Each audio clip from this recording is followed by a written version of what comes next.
जय श्री कृष्णा। राधे राधे। आज आपको मैं 11वां अध्याय सुनाऊं।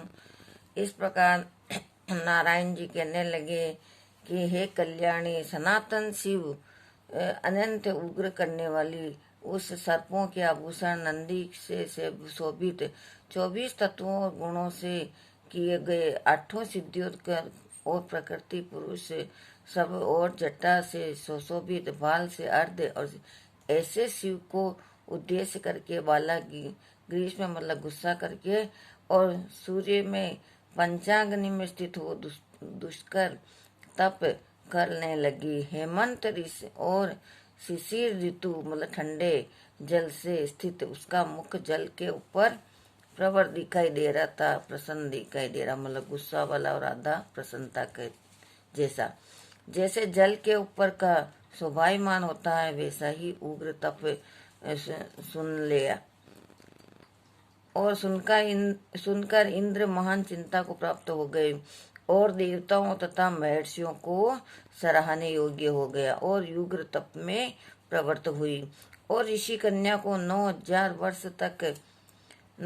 वर्ष बीत गए। तब पार्वती शंकर ने इसके तप से प्रसन्न होकर अपना अगोचर रूप दिखाया। भगवान ने उसको दर्शन दिया और वह कन्या झटपट खड़ी हो गई, मानो उसकी देह में प्राण आ गए। तब से उसका शरीर दुर्लभ हो गया था और मानो हष्ट पुष्ट हो गया। उस बाला ने नम्र होकर श्री शंकर जी को नमस्कार किया, क्योंकि परमात्मा अगर अपने पास आकर दर्शन करेंगे जब तो उसकी तो बात ही क्या कहनी है। और पूजन किया और उनकी स्तुति करने लगी।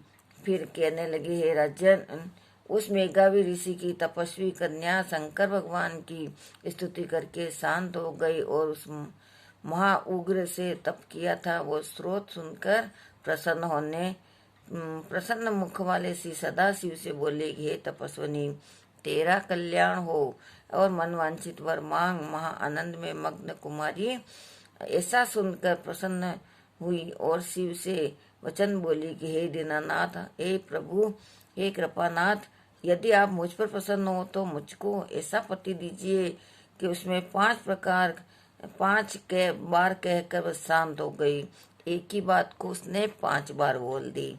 तब शिवजी मुनि कन्या को कहने लगे कि हे कन्या, तूने जो अपने मुख से कहा वैसा ही होगा।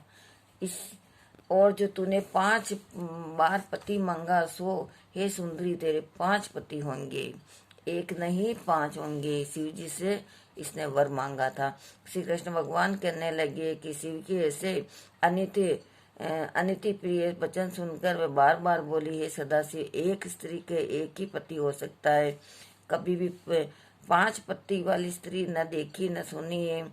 एक पुरुष में के 5 स्त्री तो हो सकती है, परंतु पतियों वाली कैसे होंगी? आपको ऐसा कहना योग्य नहीं है। तब परमात्मा कहने लगे, ऐसा वरदान देने से आपको लज्जा नहीं आती है? लज्जा होगी आपको। उस कन्या के ऐसे वचन सुनकर शिव जी कहने लगे, इस जन्म में नहीं अगले जन्म में होंगे। वहाँ तो तपोबल की योनि से उत्पन्न नहीं होगी, वहाँ भर्ता से सुख को प्राप्त परम पद को प्राप्त होगी। दुर्वासा मेरा ही रूप है, तूने उनका तिरस्कार किया। यदि दुर्वासा को पायमान हो जाए तो तीनों लोगों को जला देवे। तूने अत्यंत ब्रह्म तेज का तिरस्कार किया है। तूने भगवान के प्रिय पुरुषोत्तम मास का व्रत नहीं किया था और जिसको कृष्ण भगवान ने सब ऐश्वर्य सौंप दिया है। हे बाले, मैं ब्रह्मादि देवता नारदादि तपस्विनी जिन भगवान की आज्ञा नहीं टाल सकते, तूने उनको नहीं पूजा अनादर किया है, इसीलिए तेरे 5 पति होंगे।